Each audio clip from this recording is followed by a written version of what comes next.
the left side of the front row. Coach Dan Harrelson, what are your thoughts on the upcoming 4-team playoff in 2014? And would you be in favor of putting Alabama and Auburn in the East and Missouri and Vanderbilt in the West to keep that geographical? Well, I'm going to start with the last question, and I'll work to the first one.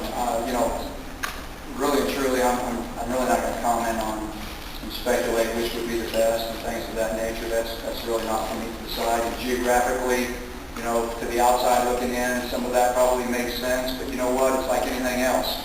So you sit in those meetings and you go through all of the different things that you know are involved in making that decision.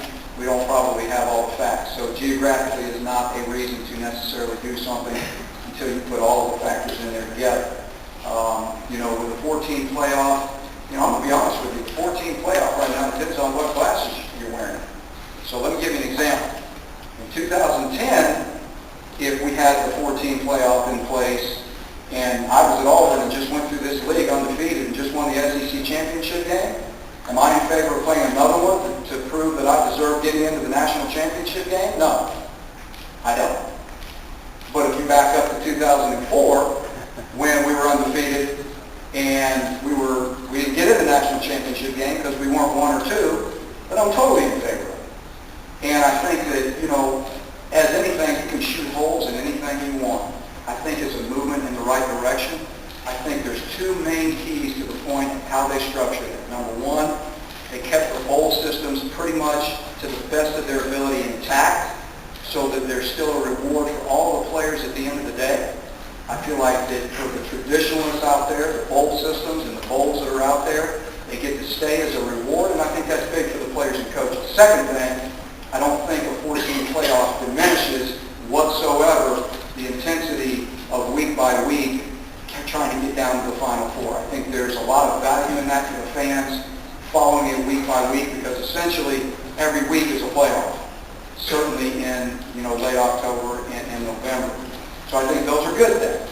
But at the end of the day, 12 years from now, when they go back and they start this 2 years from now and they do it 12 years, this system that we have now, when they put that in however many years ago, that looked great. Right? And then how many years later we decided that there were some holes in that. We needed to fix that. And to be honest with you, the same thing's going to happen with this. There's going to be unintended circumstances or unintended consequences that a lot of people didn't think about. I can think of serious scenarios in my mind right now. And so, if the 15 beat the third team or the second team and they didn't become number 4, they're going to have the same argument that the number 3 team did. We all know that. We were smart enough to figure that out. Another scenario could be if number 1 and number 2 are in the same conference and they play a championship game and 2 beats 1, right? Then 2 becomes 1 and 1 becomes 4, then they're going to rematch the next game. So there's scenarios out there that can happen that, look, there's a lot of things, but I definitely think that it was well thought out, and I think that there's a lot of movement in the right direction, and I think it's going to be very exciting for everybody. But again, 8 years from now, what will be the scenarios that popped up that will make people rethink this? Because that's going to happen.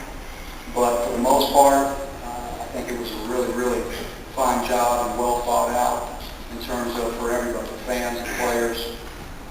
It's probably a long answer to a short question. That's how I take it. Any other questions? Raise your hand. We'll get that microphone to you.